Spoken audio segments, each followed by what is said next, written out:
Oi pessoal, tudo bem com vocês? Meu nome é Juliana Fiorese, sejam todos muito bem-vindos ao meu canal e o vídeo de hoje é o nosso segundo diário de leitura da leitura coletiva que estamos fazendo do livro Os Miseráveis. Se você chegou por aqui agora e não sabe do que se trata esse projeto, eu deixei aqui na descrição desse vídeo um link com a playlist de todos os vídeos que já foram feitos sobre essa leitura coletiva e lá tem tudo explicadinho.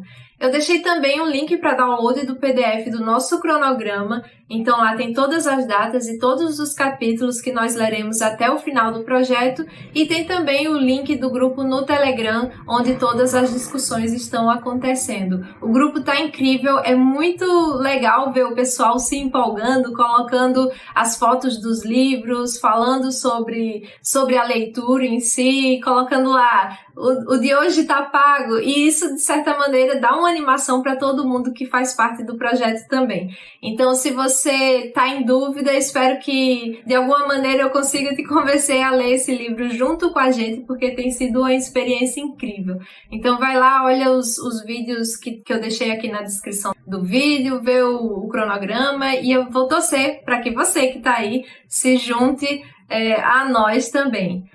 O vídeo de hoje será sobre os dois capítulos, o capítulo 4 e o capítulo 5 do livro primeiro dos Miseráveis. Então eu já adianto que esse vídeo vai ter spoiler. Se você ainda não leu esse livro, então eu sugiro que volte aqui somente quando você tiver passado por esses dois capítulos, os quais a gente vai falar aqui agora, tá bom? Lembrando que isso aqui não é uma aula sobre o livro e muito menos um estudo aprofundado, são só comentários sobre as minhas percepções de leitura desses dois capítulos. Então vamos começar a comentar aqui sobre o capítulo 4, que chama As Palavras em Harmonia com as Ações. Nesse capítulo a gente vai começar a entender como é a personalidade do bispo e a gente vai ver que ele tem um grande senso de humor e ele faz até determinadas piadinhas com um fundo de verdade. E aqui ele vai dar alguns exemplos sobre isso. Ele começa falando muito sobre a vaidade e nesse tema da vaidade ele fala dois casos. O primeiro caso, que é o da Condessa de Lô, que é uma parente sua que gostava muito de falar sobre as esperanças dos filhos. E o que seriam essas esperanças dele? É justamente as heranças que esses filhos dela iriam receber assim que as pessoas mais velhas de sua família morressem. E aí ele até desculpa essa condessa, porque isso são apenas vaidades de mãe, mas fica parecendo que ela fica torcendo para que essas pessoas morram, para que seus filhos recebam esse dinheiro todo aí da família. E um segundo momento que ele vai falar dessa vaidade é quando um nobre ele morre e aí no enterro as pessoas falam de suas dignidades, mas falam muito mais de maneira mais pomposa dos títulos nobres que esse cara tinha e que a sua família tem também. Ele até comenta como é que o pessoal usa até o túmulo para demonstrar vaidade. Ele fica meio que impressionado com isso também. Depois ele vai falar muito sobre caridade, ele sempre tenta convencer os ricos a fazerem caridade, e aí conta um episódio de um padre que estava lá comentando para eles que eles precisavam fazer caridade, porque se eles não fizessem caridade, eles iriam para o inferno, e aí esse padre pinta o inferno como uma das coisas mais horríveis que existem no mundo, e que só fazendo caridade as pessoas iriam então para o paraíso.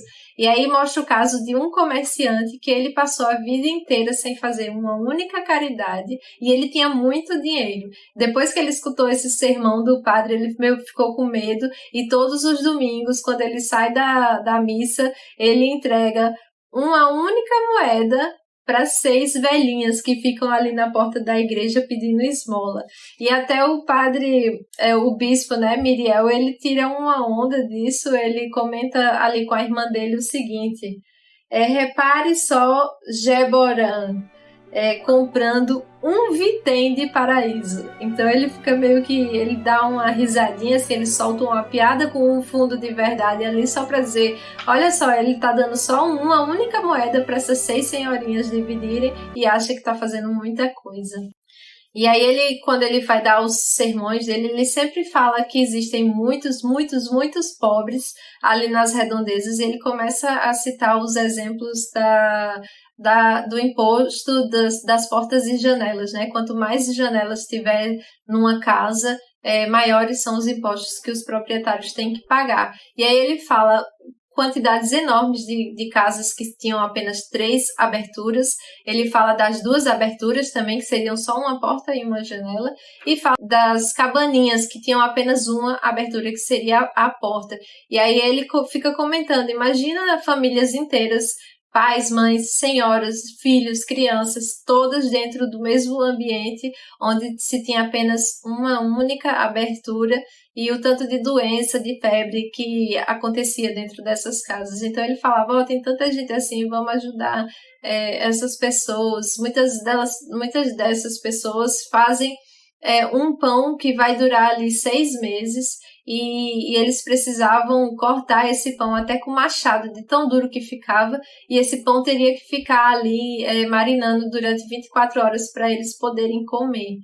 É impressionante. Então ele sempre busca mostrar essa realidade que tinha de muitas famílias, para ver se as pessoas ficavam tocadas e faziam suas doações, suas esmolas, né? Ele também vai falar aqui sobre o bispo Myriel. Ele não condenava ninguém antes de observar muito cada caso e de ver todas as circunstâncias. Ele mesmo se considerava um pecador e então ele não queria julgar muito assim. E ele dizia que assim, todos nós somos humanos e nós cometemos erros. É bom que não cometamos tantos pecados assim, mas que é normal, é do humano. Só que, assim, acima dos pecados existe a justiça. Então, a gente pode até cometer alguns pecados, mas nunca sejamos injustos. Essas são as ideias do Bispo Myriel. Em um outro momento, ele também vai falar sobre a situação de pobreza das mulheres e das crianças, e ele vai dizer que pessoas mais fortes, assim, elas sempre colocam uma sombra sobre essas mais fracas. E ele vai dizer também do perigo que a ignorância traz. Ele dizia assim: ensinem o mais possível aos que nada sabem. A sociedade é culpada de não instruir gratuitamente e se responderá pela escuridão que provoca. Uma alma na sombra da ignorância comete um pecado? A culpa não é de quem o faz, mas de quem provocou a sombra. Já é a segunda vez que ele fala da importância do saber, né, da importância de ensinar e do perigo que essa ignorância ela traz. Tem uma frase que eu achei muito bonita aqui, que eu até separei. Ele diz assim: ensinou-lhe as grandes verdades, que são justamente as mais simples. Isso aqui é quando ele está falando sobre um caso de um condenado à morte, um assassino. Esse cara foi condenado à morte, só que o padre da prisão, ele adoeceu e não pôde acompanhar esse condenado. Chamaram o vigário da cidade e o vigário ainda diz assim: eu não vou não, esse lugar não é para eu estar lá, eu não vou. E aí chega a solicitação para o bispo de o Myriel e ele fala: realmente o vigário tem razão, isso não é o lugar dele, esse é o meu lugar. A gente vai acompanhar tudo que o bispo Myriel vai fazer com esse condenado. Ele chega lá, conversa com ele diz que ele é pai, é amigo, é irmão, e ele só é bispo para abençoar aquela pessoa. E aí a gente vê, né, o cara estava desesperado, estava perto de morrer, e o bispo conseguiu, com suas palavras, com sua companhia, fazer com que esse homem, esse condenado, prestes a morrer, tivesse um pouco de esperança, assim, porque após sua morte o bispo garantiu que ele ia finalmente encontrar Deus. Então, na hora que ele vai para a guilhotina, ele já está com um olhar mais esperançoso, assim. E aí ele diz exatamente isso. Ele falou para o condenado as grandes verdades, que são justamente as coisas mais simples. Por isso que eu marquei aqui. E aí, depois que matam esse condenado, que a guilhotina, que a situação ali da guilhotina acaba, o bispo vai descendo e vai passando pela população, e ele tem um olhar muito sério, mas que contrasta muito com a cor pálida da sua pele. Ele estava meio que em choque, mas ele estava com o olhar sereno. E tem até uma outra frase que eu gostei muito, que diz assim: as coisas mais sublimes são, muitas vezes, as menos compreendidas. E o pessoal ficava dizendo que, na cidade, né, que ele estava assim por simples afetação. Só que era muito mais que isso, né? E aí Victor Hugo vai escrever aqui um parágrafo inteiro e gigantesco sobre a guilhotina. E assim, na hora que eu terminei de ler esse capítulo, eu me arrepiei todinha, porque é um negócio tão sinistro. Eu não vou lê-lo todo aqui, mas eu vou ler a última frase que ele fecha assim com chave de ouro. Esse parágrafo, falando sobre a guilhotina, né, que ela é um espectro que parece viver uma vida feita de todas as mortes que ocasiona. Então e ele vai falar muito que essa guilhotina ela não parece só uma máquina, só madeira e ferro, uma coisa assim estática. Ela parece realmente que tem vida. E aí ele vai descrevendo e quando termina ele diz exatamente isso, que é um espectro que parece viver uma vida feita de todas as mortes que ocasiona. Eu fiquei arrepiada quando eu li isso aqui. E aí tem até uma curiosidade que Victor Hugo, ele lutou a vida inteira, ele era contra a pena de morte, porque desde criança ele já tinha presenciado situações como essa, de condenados indo para a guilhotina, pessoas da família dele foram guilhotinadas, e assim, é uma coisa que muito marcou ele, e ele passou a vida inteira lutando contra essa pena de morte. Realmente deve ser, assistir um episódio desse deve ser impressionante.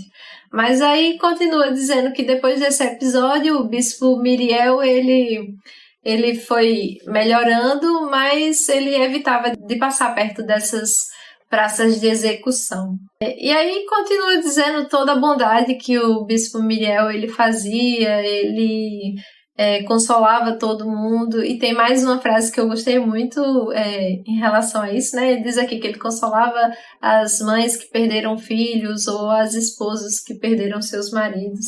E ele diz o seguinte: prestem atenção no modo de olhar para os mortos. Não pensem no que se corrompe. Concentrem-se e hão de ver no céu a luz viva do morto pranteando. Aí ele diz no final que o bispo sabia transformar a dor que contempla uma tumba na dor que contempla uma estrela. Achei muito bonito isso aqui. E assim terminamos o capítulo 4 desse livro. E o último capítulo da meta de hoje, que é o capítulo 5, que chama De Como Dom Bienvenu Fazia para Poupar as Suas Batinas. E nesse capítulo a gente vai ficar sabendo mais ou menos como era o dia a dia do bispo. Ele tinha muito trabalho, então ele cuidava muito das questões da Santa Fé e do Estado. E quando esses dois davam um tempinho para ele ia lá e cuidava dos doentes e dos necessitados. E quando não estava mais fazendo tudo isso, ele gostava de ler, de escrever e de mexer na terra mesmo com jardinagem. E ele chamava essas duas ações, tanto a de mexer na terra no seu jardim, quanto a de ler e escrever, de uma única coisa, que é o jardinar. E ele dizia sempre assim: o espírito é um jardim. Então todas essas coisas que ele gostava de fazer também era como se ele estivesse jardinando, como se ele estivesse cuidando do seu próprio jardim. E aí vai mostrar que ele também vivia numa pobreza voluntária, ele era uma pessoa muito simples, e ele não queria que as pessoas vissem como ele economizava nas suas batinas. Então, para ninguém ver, ele sempre saía com um casaco roxo muito pesado que escondia tudo. E aí ele usava em todas as situações, tanto no frio quanto no calor, e isso até incomodava ele um pouco, mas ele realmente não queria que as pessoas vissem como ele economizava ali, até em suas próprias roupas.